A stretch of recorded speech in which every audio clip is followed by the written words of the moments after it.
لنريه من آياتنا إنه هو السميع البصير. صدق الله العظيم وصدق رسوله النبي الكريم. حضرات محترم، سامعین کرام، بزرگان ملت، قابل احترام دینی بھائیوں، اللہ تعالی نے جن مقامات کو اپنی تجلی کے لیے، اپنی رحمتوں کے لیے منتخب فرمایا ہے، اسے مقدس مقام کہا جاتا ہے.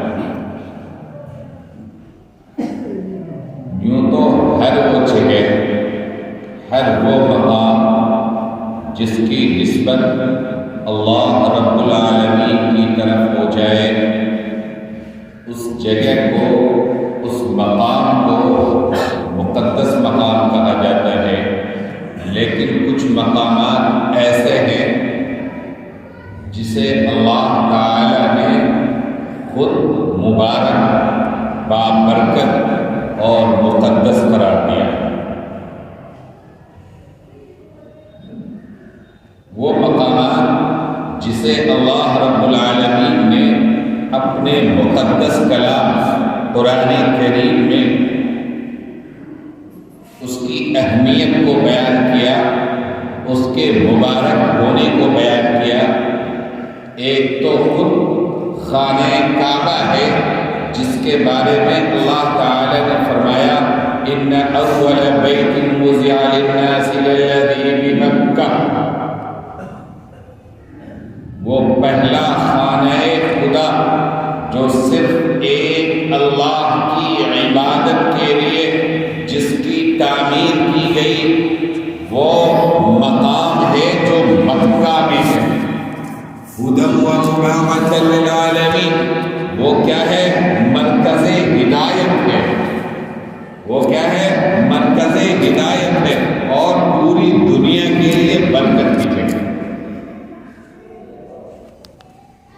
تو اللہ تعالی نے خانہ کعبہ کو جو مقام عطا فرمایا، جو بزرگی عطا فرمائی، جو اہمیت عطا فرمائی، اس اہمیت کا تقاضا یہ ہے کہ وہاں اگر ہم ایک رکعت نماز پڑھتے ہیں تو اور جگہوں پر 1,00,000 رکعت کے برابر ثواب ہے.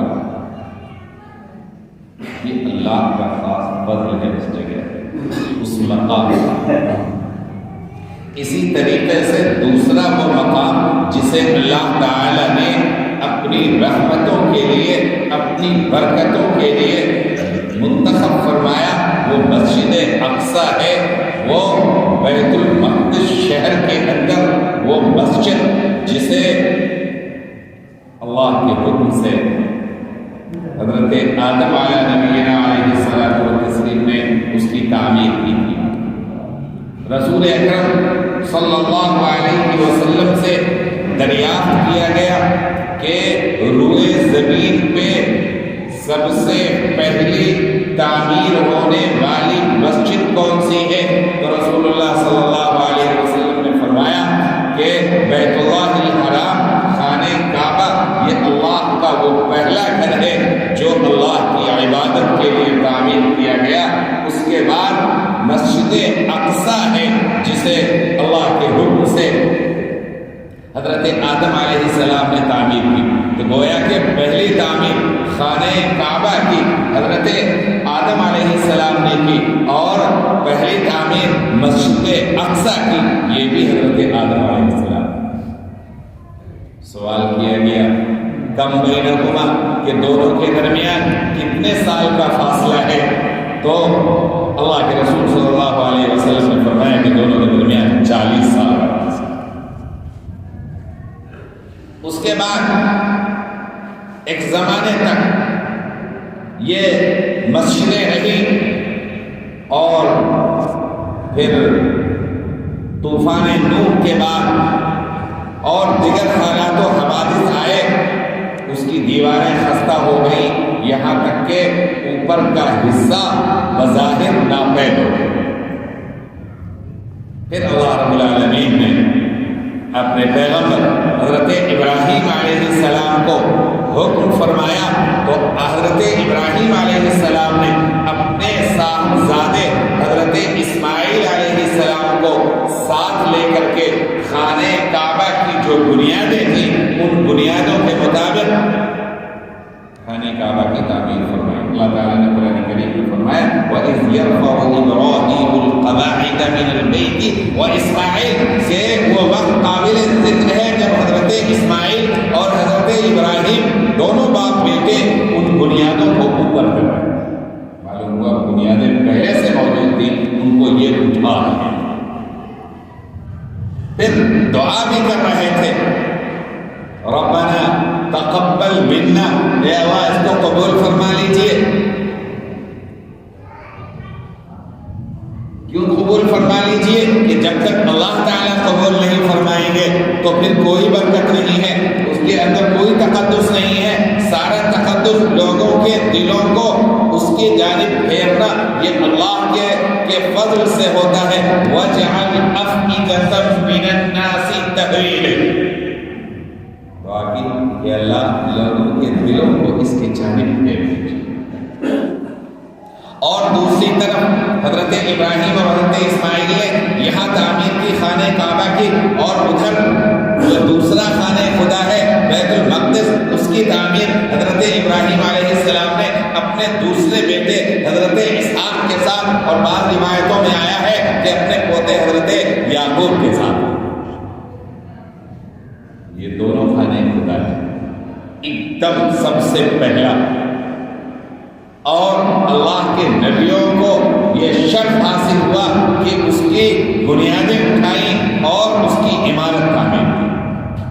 پھر بعد میں وہ مکمل شکل میں حضرت داؤد اور حضرت سلیمان کے زمانے میں وہ مکمل ایک مسجد بڑے طور پہ بڑے پیمانے پہ اس کی تعمیر ہوئی. میرے بھائی یہ تفصیلات میں اس لیے بتا رہا ہوں تاکہ آپ کے دلوں میں اس بات کی اہمیت رہے کہ جس طریقے سے مسجد حرام خانہ کعبہ کی عظمت ہے وہ ہمارے ایمان کا حصہ ہے, اسی طریقے سے بیت المقدس کی بھی اہمیت ہے, وہ بھی ہمارے ایمان کا حصہ ہے. رسول آخر الزمان جناب محمد رسول اللہ صلی اللہ علیہ وسلم جب مکہ مکرمہ سے ہجرت کر کے مدینہ منورہ تشریف لے گئے تو وہاں پہنچنے کے بعد اللہ کے حکم سے آپ کا قبلہ بیت المقدس کو بنایا گیا اور مسجد اقصی کو بنایا گیا. مسجد اقصی کی طرف رخ کر کے آپ 17 مہینے تک نماز پڑھے. میرے بھائی جس طریقے سے ابھی ہم ہر نماز میں کہتے ہیں کہ منہ میرا کعبہ شریف کی طرف, اس سے کعبہ کے تعلق ہمارے ایمان اور عقیدے کا اظہار ہوتا ہے. اسی طریقے سے صحابہ کرام رسول اللہ صلی اللہ علیہ وسلم 17 مہینے تک مستقل ہر نماز میں مسجد اقصی کی طرف رخ کر کے نماز پڑھا کرتے ہیں. اگر ایک مرتبہ بھی آپ نماز پڑھ لیتے, ہمارے نبی ایک وقت کی نماز پڑھ لیتے مسجد اقصی کی طرف رخ کر کے, اس کی عظمت کے لیے یہی کافی تھی. ایک دو وقت نہیں, 5-10 وقت نہیں, 5-10 دن بھی نہیں, بلکہ 5-10 مہینے بھی نہیں, 17 مہینے تک اللہ کے حکم سے آپ نے قبلہ کس کو بنایا؟ مسجد اقصی کو بنایا. اتنا ہی نہیں, آپ مکے میں ہیں, اللہ تعالیٰ نے آپ کے مقام کی بلندی اور تمام انبیاء کے اوپر آپ کی عظمت کو ثابت کرنے کے لیے اور آپ کو قربت کا مقام عطا کرنے کے لیے سفر طائف, جس کے اندر آپ کو ستایا گیا, آپ کو پریشان کیا گیا, آپ کو لہو لہان کیا گیا, آپ کے جس میں پتھر پھینکے گئے, اس سفر کے فوراً بعد آپ کے لیے اللہ رب العالمین کی طرف سے سوغات آتا ہے, تحفہ آتا ہے کہ میرے محبوب آپ کو میرے بارگاہ میں آنا ہے, میرے پاس آنا ہے. اس کے لیے آپ کا سفر کا انتظام کیا گیا، اس سفر کو سفر معراج کہتے ہیں۔ سفر معراج کی دو منزلیں ہیں، ایک منزل مسجد حرام سے شروع ہو کر کے مسجد اقصی پہ ختم ہوتی ہے، دوسری منزل مسجد اقصی سے شروع ہو کر کے عرش و کرسی اور سدرۃ المنتہا پہ جا کے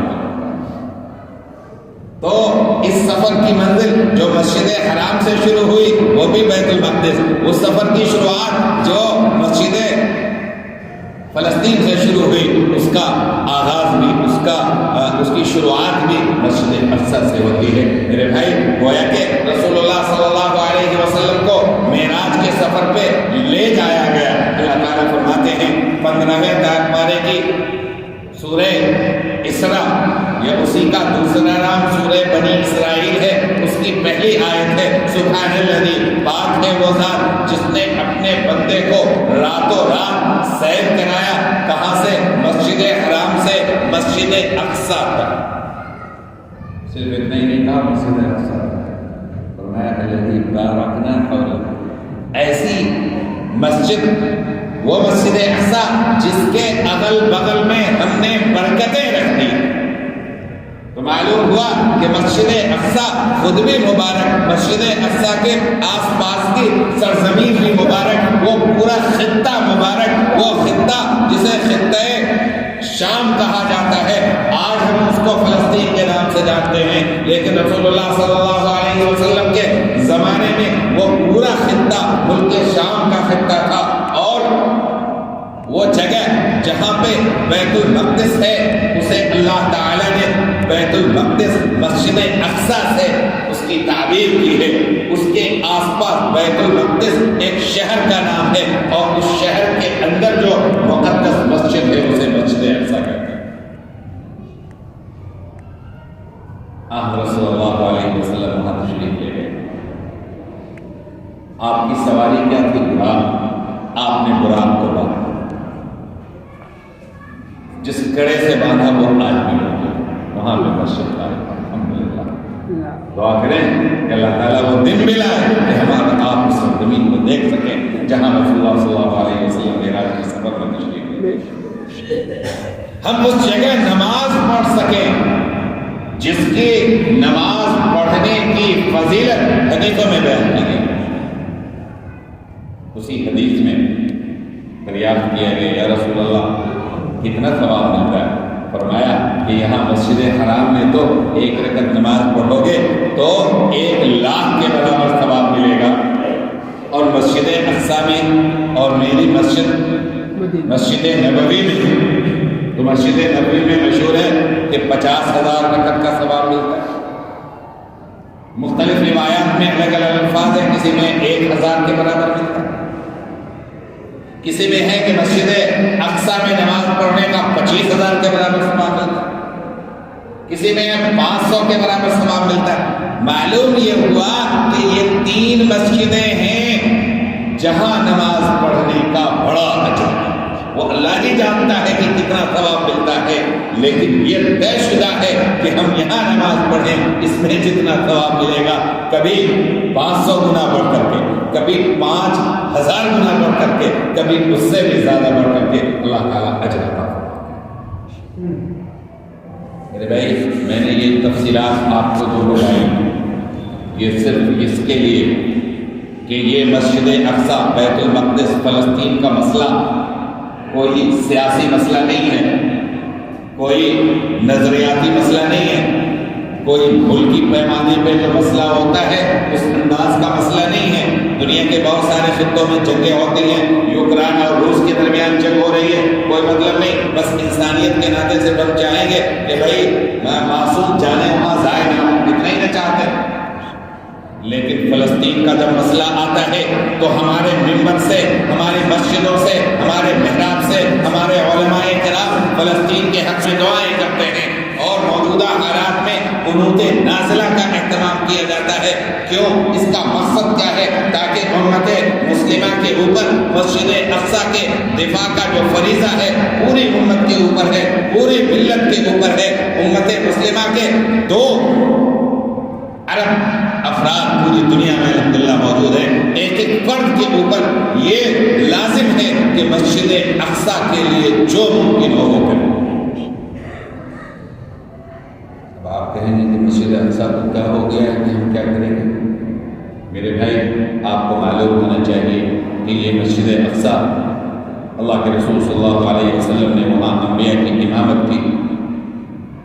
اس کے بعد حضرت سیدنا عمر بن خطاب رضی اللہ تعالیٰ عنہ کے زمانے میں اس کی فتح ہوئی. اس فتح سے پہلے اس سرزمین پر یہودیوں کا قدم رکھنا جرم. وہ یہودی وہاں نہیں جا سکتے تھے, اس میں عبادت نہیں کر سکتے تھے. حضرت سیدنا عمر بن خطاب رضی اللہ تعالیٰ عنہ ان کا عدل بہت مشہور ہے. آپ نے انہیں بھی, یہودیوں کو بھی حق دیا, عیسائیوں کو بھی حق دیا. آپ کو معلوم ہونا چاہیے کہ یہ وہ مقدس مقام ہے کہ تمام مذاہب کے لیے مقدس ہے, لیکن اسلام کے لیے سب سے زیادہ مقدس ہے.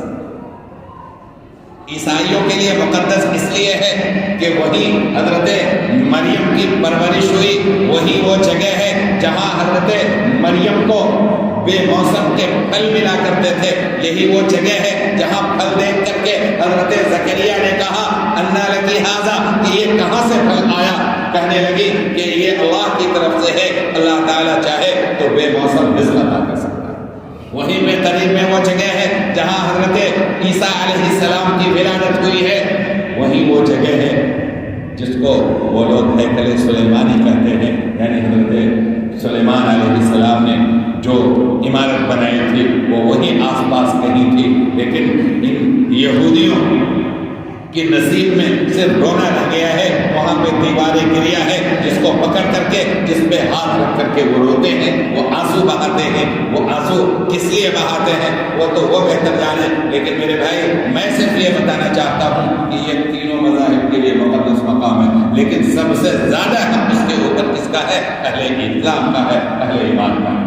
کیوں ہے؟ اس لیے کہ باضابطہ حضرت عمر رضی اللہ تعالی عنہ نے امیر المؤمنین کی حیثیت سے آپ کے کمانڈر ابو عبیدہ ابن الجراح رضی اللہ تعالی عنہ, کون تھے آپ کے کمانڈر؟ حضرت ابو عبیدہ ابن الجراح رضی اللہ تعالی عنہ نے اس کو باضابطہ فتح کیا. اور آج بھی ابو عبیدہ مسلم قوم کے بچے کے ایک بچے کی زبان کو چڑھ گیا ہے. یہ ابو عبیدہ علامت ہے کہ یہ جس طریقے سے حضرت ابو عبیدہ ابن الجراح نے بیت المقدس کو, مسجد اقصی کو آزاد کرایا تھا, انشاءاللہ کوئی اور ابو عبیدہ پیدا ہوگا اس امت میں سے جو مسجد اقصی کو آزاد کرائے انشاءاللہ. بزرگوں, اس کے بعد مسجد اقصی ملت اسلامیہ کے پاس رہی. اہل ایمان اس میں نماز ادا کرتے رہے. کئی صدیاں گزر گئیں, یہاں تک کہ خلافت عباسیہ کے آخری زمانے میں جب کہ جنگیں ہونے لگی, صلیبی جنگیں ہونے لگی اور روم کے عیسائی مستقل گلغار کرنے لگے خلافت عباسیہ کے اوپر, اور ہوتے ہوتے سلسلہ یہاں تک پہنچا کہ ایک مرحلہ آیا کہ عیسائیوں نے اس کے اوپر قبضہ کر لیا. لیکن مسلم غیرت سوئی نہیں تھی. اللہ تعالیٰ نے پیدا کیا سلطان نور الدین زنگی کو, ان کے کمانڈر سلطان صلاح الدین ایوبی کو, کہ انہوں نے حکمت عملی کے تحت پھر دوبارہ بیت المقدس کو غیر مسلموں کے قبضے سے آزاد کرایا. اور یہ سلسلہ جاری رہا. اس کے بعد مسجد اقصی مسلمانوں کے پاس رہی, اور کب تک رہی؟ جب تک کہ سلطنت عثمانیہ قائم رہی. 1918 تک سلطنت عثمانیہ قائم ہے مکمل وجود کے ساتھ. وہی سلطنت مسجد اقصی کی بھی متولی ہے, وہی سلطنت مسجد حرام کی بھی متولی ہے, وہی سلطنت مسجد نبوی کی بھی متولی ہے. ساری جگہوں پہ خدمات وہی انجام دے رہی ہیں. لیکن پھر ایک سازش تیار ہوئی کہ خلافت کو ختم کر دینا ہے, اور پوری دنیا کے سازش کاروں نے اور یہودیوں نے مل کر کے یہ سازش تیار کی کہ کس طریقے سے خلافت کو ختم کیا جائے. خلافت کو نہیں ختم کیا گیا تو عالم اسلام کو نہیں ختم کیا جا سکتا. چنانچہ ایک تحریک بیانہ سے اٹھی اس کا بانی حرکت تھا، اس تحریک کو صہیونی تحریک کہتے ہیں، اور اس نے پہلی مرتبہ یہ سوچ پیدا کی کہ یہ فلسطین کی سرزمین جو ہے وہ یہودیوں کی سرزمین ہے، یہ ارض موعودہ ہے، اس زمین کا ہم سے وعدہ کریں۔ عام یہودیوں نے اس سے انکار کیا، لیکن آہستہ آہستہ یہودیوں کی سوچ پہ صہیونیت غالب آتی گئی۔ پھر صہیونیوں نے ایک پہاڑ ہے جو بیت المقدس کے اندر، اس پہاڑ کے اوپر چڑھ کر کے عہد کیا کہ ہم ہر قیمت پر اس ملک کو حاصل کریں گے، چاہے اس کے لیے قتل عام کرنا پڑے، چاہے خون کی ندیاں بہانی پڑے، لیکن ہم اس ملک کو حاصل کرتے رہیں گے۔ دوسری طرف اس وقت کے یہودی سازشوں کا جو آلے کار تھا، اس وقت برٹن گورنمنٹ تھی جس کا قبضہ دنیا کے بہت سارے خطے پہ تھا، انڈیا پہ بھی تھا۔ اس نے خلافت کے خاتمے کے بعد اس سرزمین کو، جسے مقدس سرزمین کہتے ہیں، بیت المقدس اور فلسطین کے اوپر قبضہ کر لیا۔ میرے بھائی، خلیفہ عبد الحمید جب تک حیات تھے، یہی چند یہودی پہنچے اور اس نے کہا کہ ہم دیکھتے ہیں کہ خلافت اسلامیہ مقروض ہو چکی ہے، اربوں کا قرضہ ہے اس کے اوپر، اگر خلیفہ یہ اعلان کر دیں کہ ہمیں کچھ زمین دے دیں گے فلسطین کے اندر تو ہم سارے قرضے کو چکانے کے لیے تیار۔ لیکن قربان جائیے خلیفہ عبد الحمید کی غیرت پہ کہ اس خلیفہ نے کہا کہ اگر تم پوری دنیا کی دولت کو لا کر کے دو تو ہم اتنی بھی زمین تم کو فلسطین کے اندر نہیں دے سکتے ہیں جو میرے دونوں قدموں کے درمیان۔ کیوں؟ یہ اسلام کی سرزمین ہے، یہ وقت سرزمین ہے، یہ اللہ کی سرزمین ہے، ہم اس سرزمین سے خیانت نہیں کر سکتے۔ لیکن ایک بالفور ڈکلیریشن ہوتا ہے 1918 میں، جس میں برٹن یہ وعدہ کرتا ہے یہودیوں کی مدد حاصل کرنے کے لیے کہ ہم تم کو اس خطے میں سرزمین دیں گے۔ یہ سلسلہ سازشیں چلتی رہتی ہیں اور سازشوں کا تانا بانا تیار ہوتا رہتا ہے، یہاں تک کہ 1948 میں ایک ناجائز مملکت سامنے آتی ہے جس کا نام اسرائیل۔ اسرائیل نام کی کوئی مملکت دنیا میں کبھی نہیں تھی، یہ ناجائز مملکت امریکہ کے شہر پہ، برٹن کے شہر پہ، فرانس کے شہر پہ بسایا گیا، عربوں کو ٹھیک کرنے کے لیے، عربوں کو سرنڈر کرانے کے لیے، عربوں کو اپنے چنگل میں رکھنے کے لیے یہ مملکت پیدا کی گئی، ناجائز مملکت۔ اس کے بعد تباہیوں کا انقلاب بنانے سلسلہ شروع ہوتا ہے، لیکن پھر بھی بیت المقدس آزاد رہا، یہاں تک کہ 1967 کی عرب اسرائیل جنگ ہوئی، اس میں اسرائیل نے ناجائز طریقے پہ بیت المقدس پہ قبضہ کر لیا۔ اس وقت سے آج تک ہمارا یہ مقدس مقام، امت مسلمہ کی یہ مقدس چیز، یہ مقدس مسجد کس کے قبضے میں ہے؟ یہودیوں کے قبضے میں، صہیونیوں کے قبضے میں ہے۔ وہاں پہ نماز پڑھنا مشکل ہے، وہاں پہ اعتکاف کرنا مشکل ہے، وہاں پہ عبادتیں کرنا مشکل ہے۔ میرے بھائی، یہ پوری امت کا فرض تھا کہ وہ مسجد اقصی کا دفاع کرتے اور یہودیوں کے چنگل سے اس مسجد کو نکالنے کی کوشش کرتے۔ اللہ جزائے خیر دے حماس کو، آمین۔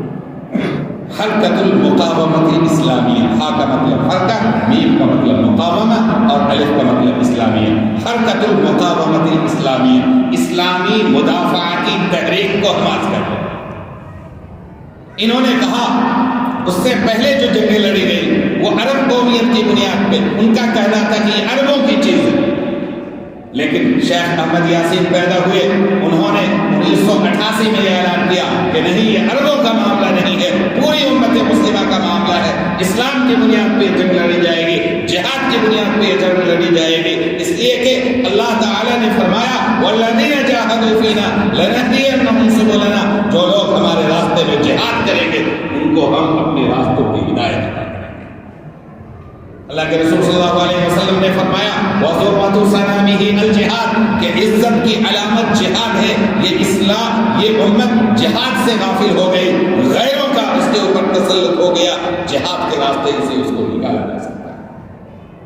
بزرگوں، یہ ہمارے بھائی ہیں جو ہمارا کام کر رہے ہیں، یعنی کہ ہمارے اوپر جو فریضہ تھا وہ پہلے فرنٹ لائن ہے، وہ اگر تہس نہس ہو گئے تو بہت پرابلم کی بات ہے، تو ہمیں ان کے لیے دعا بھی کرنی چاہیے اور ان کے لیے اللہ سے مانگنا چاہیے. ابھی دعا کے علاوہ ہم کچھ کر نہیں سکتے ہیں. اگر گورنمنٹ کی طرف سے اجازت ہوتی تو ہم لوگ رقم بھی جمع کر سکتے تھے، لیکن فی الحال ایسی کوئی بات نہیں ہے. لیکن کم از کم علی الاقل درجہ یہ ہے کہ اس کے لیے دعا کی جائے اور اپنی امت کے نونہالوں کو یہ نصیحت کر دی جائے کہ بیت المقدس اور فلسطین ہمارا ہے، امت کا ہے، امت مسلمہ کا ہے، اور تم تیار رہنا. یہ نسل نہیں تو اگلی نسل نہیں تو اس سے اگلی نسل انشاءاللہ آزاد بیت المقدس کو، آزاد فلسطین کو.